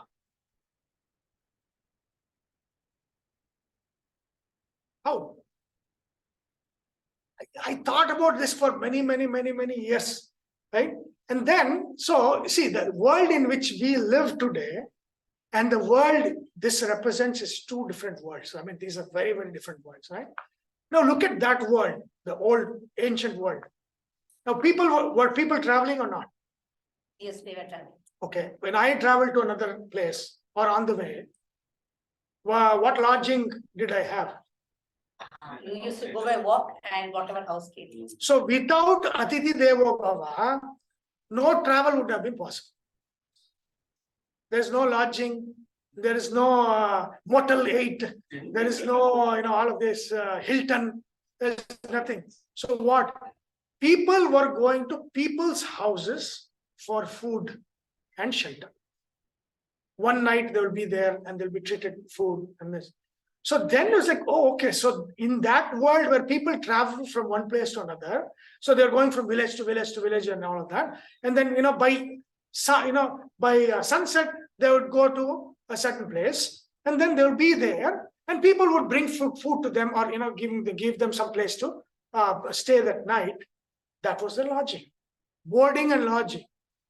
So without the Atiti Devo Bhava concept, travel in ancient times would not have been possible at all. Now that makes sense. Yes. Now, because people are traveling, you have a duty to give them a place for a night and provide them with food for the night. That is an Atiti. Who is Atiti? Atiti is a traveler. Atiti is not somebody who's come to my house. Atiti, like in the Vaishvanara, that Vaishvadeva that you do, that olden times that they would do every day, when you cook, when all the homa for the day is done, they would go and stand outside to see if somebody is going on. Is going, and then they would call them, give food, and then once that is done, then they would partake the food. Do not eat. My first. Grandmother used to do. Yeah. Even until our grandparents, times, I think these things were going on. But then now, everything has been replaced by what? Yeah, infrastructure has completely changed now. Now it's like if you stand outside, they'll go to Subway. Subway is our Vaishvadeva. Right? Huh? There's no Atiti now. There's no Atiti now. Because the infrastructure that made this thing happen, that's gone. With lodging and boarding and restaurants and everything, you want to go to, what is it, Bucky's. Bucky's is, if I go to somebody's house, they're going to shoot me. So that infrastructure is gone. In that time, you could go without being shot. And then they would actually give you some place to stay and give you food. That is Atiti Deva. So now you are like, okay, there is a role for us to play, providing lodging and boarding to people who are traveling every day. That is Atiti, that is uninvited. These are travelers. When people were, in ancient days, people were traveling from the south all the way to Badri. They would go from place to place to place to place, right? Like sunrise, they would start, sunset, they would stop at some place. But how would they get the food? People in that place would give them the food. That is Atiti Deva. What sustained them was this concept of Atiti Deva Bhava. These uninvited, the travelers, the strangers that are going around, going on a travel, they need to get their lodging and boarding. Now it makes sense. Otherwise, that's a stranger. Oh, he's like my mother, is what it's like he said, East India Company. They're also uninvited guests, right? All the invasions. What is his name? Muhammad Tughlaq. Alexander. Yeah. So that is not Atiti. That is not. The central location they ruled for certain years. No, I don't think anybody considered them Atiti. But yeah, so that makes sense. It makes sense to sustain a certain infrastructure where the travels were going on. where people were traveling from one place to another, and therefore they could lodge and board in somebody's house because there was no other boarding and lodging, right? Kings would also build, no, they would build wells. They would build like in the next part, Yama says that, or not Yama, Yama's wife, Shamala Devi says that, right? That it's called as Purta Karma. So Ishta Purti means, and the Purta Karma means community-based good activities that we do, right? Which is what? Building wells. There are three kinds of water bodies that were built. Kupa. Kupa means, where, you put the pot in and get the water, right? Drinking water. That's called Kupa. And then there is the other one. There is Kupa, and then there is Udapana. Udapana is Kupa. See, even in the Bhagavad Gita, they call it Sarvata Sampludodake, right? Kupa and this. So there is step wells. There's I forgot the name for that, right? A step well. A lot in so many places across India, you can see where you can actually walk down and get water, right? Step wells. And then there is lakes, artificial lakes that were created for snanadi karma. So there are three kinds of water bodies that people would build. They would build for all of this, right? So there was a structure. I mean, if you look at Artha Shastra and all of that, it defines that what should be the population of a grama, a village. It defines that. Did you know that? It says a grama, 1/4 of a grama should be the population occupied by housing. 1/4 of a village, grama, should be housing. Another 1/4 should be agricultural land for the sustenance of the village, the agricultural land. Another 1/4 should be forest area. And the other 1/4 will be for cow grazing. So that means a village had 4 parts. 1/4 for housing, you cannot build more. 1/4 for agriculture, 1/4 is forest area, and 1/4 is cow grazing area. That's how village was built. The same way, like all of these wells and everything was built. So right. So it is not like all of this happened. That's what you see in Indus Valley archaeology, right? It's all like there's drainage system, there's all of those things. It's not our image is like until West came and designed, everything was haphazard, right? Nothing was there. No, everything was built to a certain plan, to a certain number of people, all in creating an ecosystem that is self-sustaining. That brings me to the obvious question. So now we have this concept of Mahatma Gandhi called the father of the nation. That means that means nation was not there. He was the one who created it. Or is it like, is that how we are interpreting? Is it like that? We are not interpreting it. That is Sudhi's domain. He has a lot of opinion. No, because it says because Anthony's on you. No, we went from somewhere to somewhere. Yeah, let's come back to this, right? So that is exactly how these were all very well defined. This is how people should be there. These are the wells, these are the lakes, these are the water bodies. So they were building, wells and water bodies for community good, community water bodies. They were all built, right? And they were building wells and all these water bodies for travel. Right, for people when they're traveling, in the middle, there was to be a water body for people to drink water, and all of those things were there. And whenever they reached the village, they were given boarding and lodging by all these houses that were there that would give them shelter and food for that night. Right, so all of these things were going on. That was the whole infrastructure was built at that time to sustain this. That is where Atithi Devo Bhava comes from, is that, and then there's another meaning for Atithi. Atithi is uninvited guest, right? Atithi in Sanskrit, tham means anna. Atitham means what? He who eats a lot. Atitham, which means he was very hungry. He who has come home hungry carries a fire that that has to be shanta. You have to put that fire out by giving them something, right? Do not have somebody that is come hungry and goes hungry. Then that is not good for you, right? So that is the whole concept. Which Shamala Devi So 3 days, I don't know what is the time now. It's 12:30. 12:30. Okay, we'll set up the situation where Yama comes. Okay, until then, we'll stop there. Now let's see what Shamala Devi is saying. Shamala Devi is saying, what is it? One small question. Yeah. Why Nachiketa has to be treated as an Atithi in this case? Because he is an Atithi. He's not dead he's not a dead, he's dead, but he's gone there as an Atithi, not as a dead person. Like his life is Time not. has not come. He went before the Yeah. time, right? Yes, he went before his time. Even the suicide also would consider as something part of the life cycle, right? Which one? Suicide. No, it's not a suicide. he didn't commit suicide. No, he just gave up his body. That is his power. He just gave up his body and went. And then he's went, but it's still his vision. His vision. To him, all these things are happening, right? So now, and so Shamala Devi is saying, and then like this boy has not accepted anything.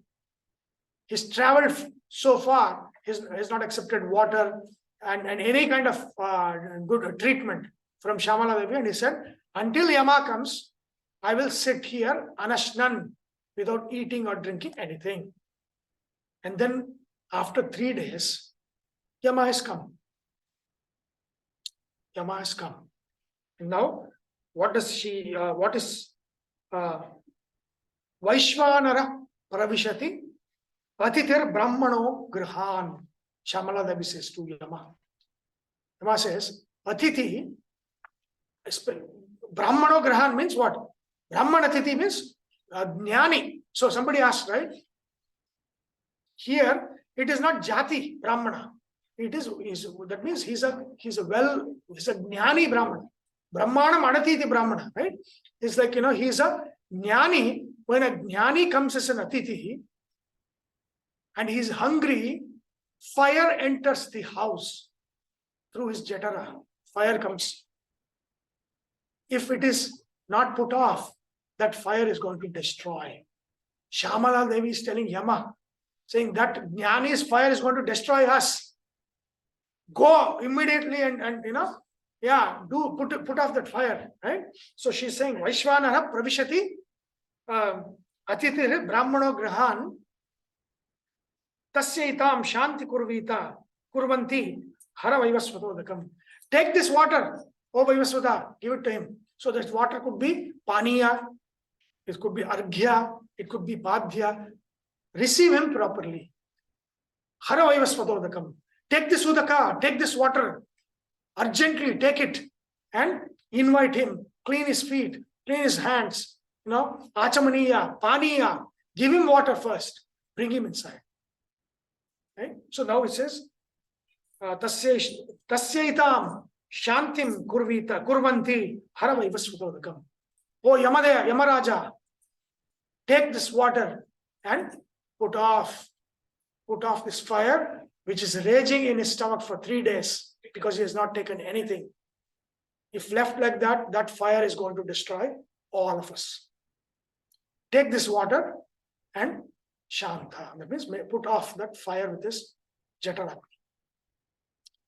So we'll stop at this and then we'll see what Shamala says in the next one. Because what does that fire destroy is what she says in the next one. So we'll take it up in next class. So that means Atithi, and any uninvited guest who is hungry, comes with a fire, even to our houses, right? So there is something that we need to do to calm that fire. So in the time. Serve time. You cannot tell your wife that you are not Atithi. So no, it doesn't work with us. I have tried it. It doesn't work. What if the Atithi does not receive our, I give him food and water and all, and he refuses to receive? Still, will I be the recipient of the curse? You take up all the side questions. Have you done your part? That is fine. That's good. Right? But I mean, Nachiketa, if that kind of level of person comes home, then definitely, if it is not calm, we are gone. But then others who are coming is not at that level, right? So that's fine.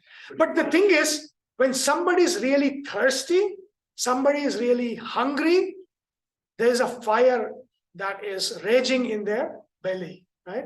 that when it comes to our house, you better take care of it and calm it, because that fire is not good for us. If they go away with a feeling that, that a pain that they didn't do anything, that fire is going to cause damage to us. Right? That's the Atithi thing, the concept within our traditions. So not some stranger. There's a context to it. For many years, I was like, it doesn't make sense. Yeah, everything in Taittiriya Upanishad says, Matra Devo Bhava, Atithi Devo. No, it is off key. No, it's relatives Devo Bhava. Okay, something is, but what is this Atithi? Some stranger, Mata, Pita, Guru, and then some stranger. Doesn't make sense. But it makes sense in a certain, environment. In a certain environment, it does make sense. Okay. Before we stop, questions. How is the story? It's just starting. I have a few questions. Yes. I don't want, even before getting into the deeper things, you already learning. Also, Lord, yeah. Yes. Yeah. First, why do they start with Krishna?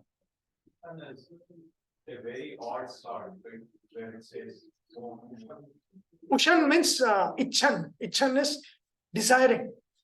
And not just Ushan. Ushan Havai. It's a surprise.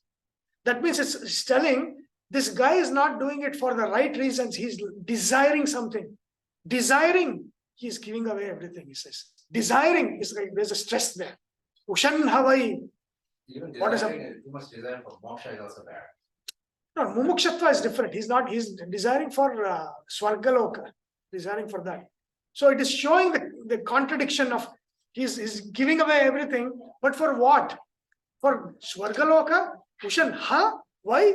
But that Ushan has nothing to do with dawn or intergender. No, Ushan means desire. Yeah, Icha. But how would Nachiketa know that his dad is desiring Swargaloka? Because that's the Homa that is. Homa, okay, Yeah. I see. Sarvasva Lakshana. That's the thing he's doing. And then which was kind of common, Okay. where they gave away everything. Like for kings, they would give the kingdom to their kid or their son, and then they would give away everything else. And they'd go like simple, like what Rama, right? What did he take? Nothing.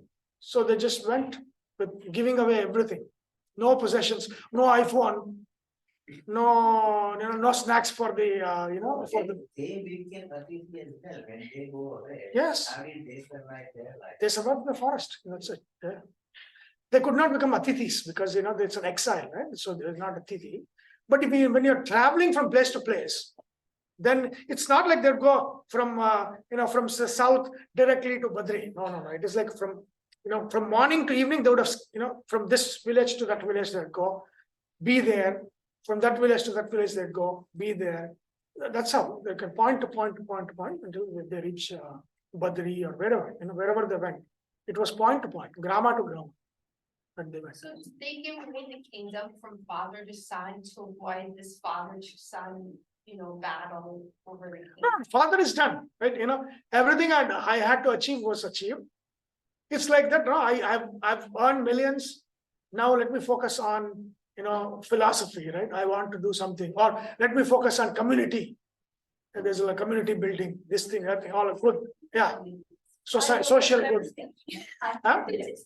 Unlike Queen Elizabeth, their rule, they until the last day. Queen Elizabeth, until she died, she was holding like this. Charles had to wait so long. There was no Sarvasva Lakshana. Yeah, no, yes, good. Yeah. Yes. So when you say Rishi or Brahmagnani, yeah. you say Brahmagnani. So, and you also mentioned something about, everything has to be looked in terms of the standard or what the benchmark is. Yes. So whenever somebody is referred to like that, so what is it that realize? So what are those standards? And then if you compare that in today's world, we have many modern day gurus who say, yeah, I know. Yeah. Self-realized. Yeah. They realize, so what are they realizing? So, Is it based on the scriptures or? no, yeah, that's a great question, because if you go back in our literature, what is the word for self-realization? Adhyatma Jnana. No, that's not self-realization. What is Adhyatma? Atmani Yeah. Adhyatmam, which means what? They have realized something from within themselves. Where is self-realization? Give me one word for self-realization. Atma Jnana. Jnana. Jnani is Jnani. Atma Jnana, Self-realization is a self-knowledge. state of mind. It is. Everything is. Not like the person who can look something different or act something different. No. But even then, so why I am asking this? Is it Indian concept? Self-realization. Is it an Indian concept? What is nirvana? Brahma nirvanam richati, says second chapter, last verse, Gita. Yesha Brahmi sthiti. What is Brahma? Nirvanam or see, Bhava, in Sanskrit, Bhava shift is there, La Ra shift. Like Raghu, Laghu is the same. Quick. Right? Same way, Nirvanam, like Bengali, right? All the Vas become Ba in Bengali. So that Samskrita is also Va shift is there. Nirvanam means Ashariram, without the Sharira. Brahma Nirvana Manchati is all, that means Sukshma Sharira, all Sharira, everything is gone. That is Brahma Nirvana or the Brahma Nirvana. Nirvana means Ashariratva, not just the Bhuta Sharira, Sukshma Sharira, all Shariras are gone.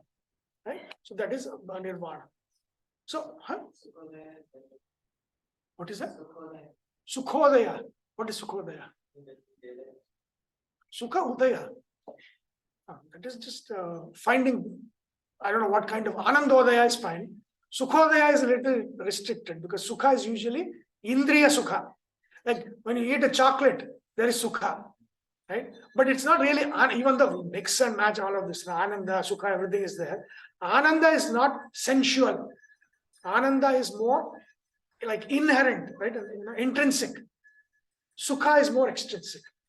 When you touch, when you taste, when you see, that the pleasure that you get, like in English, you say pleasure. That is Sukha. Sukha is a pleasure, right? Ananda is bliss. The bliss of chocolate. Yeah, you can say, but it really doesn't go with each other, right? So bliss is more of an inherent, like an intrinsic from within, right? So that is, so self-realization, there's no concept of self-realization, even though, for example, in yoga, in yoga, Ishvara Pranidhanatva, it says, why are you the final samadhi? It says, you can also focus on God. Va means also. So that's why in the Brahma Sutras, yoga school is like, no, it cannot be also. The end goal of all the sadhana is Paramatma, not self. Right? So self-realization is a newer thing. It's a newer concept, right? There's no self. So yeah, of course, you realize when you say Adhyatma Vidya, it is realizing Paramatma in oneself, not self-realization. So there's a difference between those two. So you don't really see that word in our Vedanta literature anywhere, right? There's Brahma Jnana and all of those things there. But coming back to your question, right? So the mark is how they were treated by, how the Upanishad sees them, how Yama saw him. So that will tell us what he is, right? The Devatas are, because Devatas are not going to be skin deep. They know inside out what your worth is. But they're also showing in the other stories how the father treated him. The father did not recognize the son. So that is the kind of the dichotomy here, because in one, the Devatas seeing his worth, in the other, the father has named him useless fellow. That you can see. That means even though, and the same thing, right? And I remember this, like I was telling Sudhi this story. Shankara had a Shishya, like direct Shishya. His name was, what is it called? Hastamalika? Hastamalaka. No, Hastamalaka. So Hastamalaka story, if you look at the Shankara's biography, he was like Nachiketa, useless fellow. His father thought, what is this guy? Is that doesn't know anything. And then Shankara realized that no, he has something. And then he takes him, why the story came was he's from Udupi. Hastamalaka, the Shankara's direct Shishyas from Udupi. And then he will be left in Udupi, and then he'll be in Udupi and all of that. He says, I will not give up Vishnu Sarvottamatva. He'll always say Vishnu Sarvottama. Shankara says, you can say that and you be here, and then he'll Venugopala. This thing is there. So Shankara installed Venugopala Swami is in Udupi temple.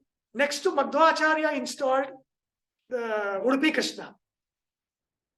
Because that temple did not have puja, what they did was they brought that Venugopala Swami and put it in the same Garbhagriha as the Udupi Krishna. So it is also getting puja, and it was Shankaracharya installed. And for Hastamalaka. So, people don't know that. Oh, Shankara installed Krishna is in Krishna Mandira in Udupi. That is there. And that Hastamalaka, that he was from that region, and he was like Nachiketa. He's like his family did not recognize him. They thought he's a useless fellow. But when Shankara was traveling, then he was like, oh, he has a knowledge that, and so he made him. So Padmapada, Hastamalaka, these were like primary Shishyas. They were like the core group of Shankara. So that all of those things are there. So it's not just Nachiketa. There's so many stories, even stories that, for people who have lived in 1200 years ago. Even Panini also was the same time. That I don't know. Panini. Was it? Okay. So there is basically another for the recognition. So when they say Hamsa, Paramhamsa, like even for Radha, they say for the seven. Yes. So when probably Brahma Rishi would be the highest. Is that in connection? Yeah, Brahma Rishi is a different thing. So Brahma Rishi is like Vasishta is Brahma Rishi, right? And then if you look at Vishwamitra was a Raja Rishi. That means a Kshatriya who became a Brahmana and was got into knowledge and not a power, right? So he was first a Raja Rishi, and then he became a Brahma Rishi, right? After Brahma Rishi, he got the Gayatri Mantra and all of that stuff. So Brahma Rishi is the highest. It's when they have the highest knowledge, realization is the Brahma Rishi. Right? And within that, of course, there's Hamsa, Paramahamsa. That means all of that, like whenever you're talking about Hamsa, Paramahamsa is the highest, right? The amount of detachment. Paramahamsa means completely detached. Like there's a thing that Hamsa can drink milk from a mixture of milk and water, right? That means the discrimination power is that much, the detachment is that much, right? It's the purity of the highest kind, Paramahamsa, right? That is the Hamsa. And then these are different orders of sannyasa. These are all different orders of sannyasa, right? So like Ekadandi, there's so many orders, right? Like the last name, the last Tirtha, that's Ekadandi, right? That's an order of sannyasis who would carry danda. Like if you saw the Swamiji, he carried the danda, right? That Ekadandi, that is the Tirtha. The Tirtha comes from there. So that is one kind of thing. So there's so many different things within. But the thing is, it is not being transmitted. It is, one generation. Everything will be from book, and people will be asking questions for things we would have seen in our life. It's like my son was asking, have you seen tape recorder? I was like, oh yeah, they have no idea of what a tape recorder is, right? That is exactly what is going on, right? It's like, they have no idea about all of this Hamsa, Paramahamsas, and all of this Atithis and what they are doing, and then everything becomes bookish, more and more bookish, very, very bookish. And then who controls that knowledge? West will control Wikipedia, this thing and that thing, and then they'll get that version and they'll ask those questions, and then more and more, we are going to lose it. Unless we create the infrastructure to sustain it, it's not going to happen. With that, let's stop it here. And then, so there's a class on 23rd, which is next week. And then after that, nothing. And then May 7th is the last one. So by that time, we would have finished the first and we would have come to the second boon. So, is there any particular, I mean, if it's a version of the type thing that you're using, so that you can give us the link for the. Andartha, no, it's all Sanskrit. Ah. Why even, I'm telling you all this. Why you need to read a book? No, I'm just. People small. Yeah, this is being posted. No, but we want to make sure that we incentivize coming here for face to face. Yeah, that's what So- you said. I asked him to do Zoom. If there is an easy path, then in your Shreyas and Prayas. That is there. It is there. Yeah, it is posted. Yeah, I asked him, can Zoom users also ask questions? Is there a question answer session for Zoom? No, users? we He said no. So if you have to ask questions, you have to come to the no class. easy path is not there. We are going to give you only one path, which is come here and have this face to face. It's been there. But I have not. Podcast is again, even podcast is in second chapter Gita. Another 16 chapters I have to upload. But it's slowly. I uploaded 3 classes in the second chapter, the Sankhya Yoga. Slowly. Question I have, but you can answer it next time. No, it's okay. Yeah. Is Uddalaka is considered not as he's also a rishi, but he's based on. No. The thing is, so compared to we Nachiketa, think- he's considered a lower or a higher grade rishi. No, Uddalaka is a Mahajnani. Oh. But it doesn't mean that they don't have Shanika defects. That means even Arjuna is a Mahajnani, right? But then suddenly when he saw, and you see, the whole army is standing, what did Krishna do? He took him to where his relatives were there. He could have taken him somewhere else where he would have seen his enemies. No, Krishna knew, I want to do this so that the Bhagavad Gita need to happen, right? So he took him where Bhishma was standing and Drona standing, so to give the impact. Krishna was giving the impact. Uddalaka to realize that Nachiketa over 10 years was a useless guy. How is he a jnani? He couldn't see this, that Shamla Devi saw. Or because they are in Devaloka, fine. No, Yeah, But how is he a jnani on earth? If he couldn't see that in his born, That's the for thing. 8 years. You can be a Jnani, not a Pakwa Jnani, right? But if you look at Shvetaketu and Uddalaka in Chandogya Upanishad, he's a Pakwa Jnani. So you're like, when did these two happen, right? But then there, he's telling Shvetaketu, why this Ahankara? So his job there is to destroy the ego, right? So he's asking all these questions that Shvetaketu cannot understand and answer. But in here, he did not recognize his own son. How many times we understand our own kids? Yeah.